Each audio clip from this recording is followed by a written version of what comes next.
Olá, gente, boa noite. Vejam só, hoje, como perceberam pelo título, a gente vai entrar num assunto novo.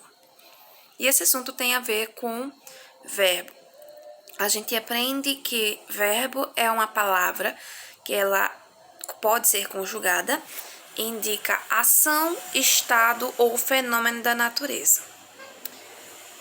Ela se modifica em número e pessoa. Mas também ela tem modo. Como assim? Tem o modo indicativo, que é aquele que indica certeza. O modo subjuntivo, que expressa um achismo, alguma coisa assim. Uma coisa que se supõe, uma suposição. E temos o modo imperativo. Os outros dois nós estudamos mais ou menos em séries passadas, mas hoje a gente vai focar no modo imperativo do verbo. O que é o modo imperativo do verbo? Bom, eu já devo ter mandado para vocês algumas imagens no grupo, não é mesmo? Essas imagens são de campanhas publicitárias. E nessas campanhas a gente tem bastante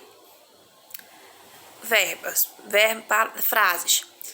Quando a gente olha em campanhas publicitárias na televisão, no jornal ou na internet, elas têm geralmente frases como compre isso, dê a seu filho, dê a sua esposa, dê a seu marido, dê a sua mãe, coloque isso.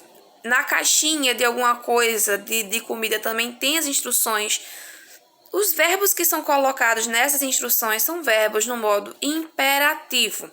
O verbo imperativo vai expressar uma ordem, um pedido ou uma recomendação. É bastante utilizado pelas mamães de vocês, principalmente agora desse período que vocês estão em casa. Fica quieto, menino! Ou, por exemplo, coloca isso aqui dentro da geladeira. Tudo isso, esse tipo de verbo que expressa isso, é um verbo no modo imperativo, certo? Ele pode ser considerado autoritário se, por um acaso, a gente mudar o tom de voz também. É isso que a gente tá falando. Mas, geralmente, ele vai expressar um pedido, tá certo, gente? Um pedido ou uma recomendação. Qual é a recomendação que a gente mais está escutando nesses dias? Fique em casa. Fica em casa. Bom, aqui para dizer o seguinte, o imperativo ele pode ser afirmativo e negativo, certo?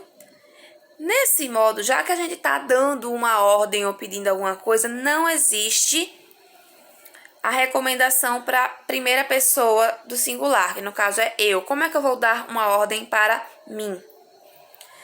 E no imperativo afirmativo, as formas da segunda pessoa do singular e do plural, elas vêm do presente e do indicativo, só que sem o S. Ou seja, por exemplo, no verbo colocar, eu coloco, tu colocas. Aí vem, coloca tu, certo? Sem o S. Então, em vez de tu colocas, ficou coloca tu, certo? Deu para entender? E vós colocais vira colocai vós, tá certo? Deu para entender mais ou menos? E no imperativo negativo, as formas de todas as pessoas coincidem com as formas do presente subjuntivo, tá certo? O que era eu coloque, tu coloques, vai virar coloques tu. Lembrando que não tem o eu tô falando assim, mas não tem o eu, tá certo? Que no exemplo que eu tô pegando aqui, pra dar uma lembrada, que senão eu esqueço tudo, tem o eu, tá bom? Mas assim, o tu coloques, não coloques tu. Enquanto o afirmativo vai vir do presente do indicativo, o negativo vai vir do presente do subjuntivo. E aí fica a revisãozinha para vocês. Vocês vão pesquisar alguns verbos, nos 3 modos de verbo, tá certo? E para entender melhor, na próxima aula eu detalho melhor, tá bom? Beijo de luz.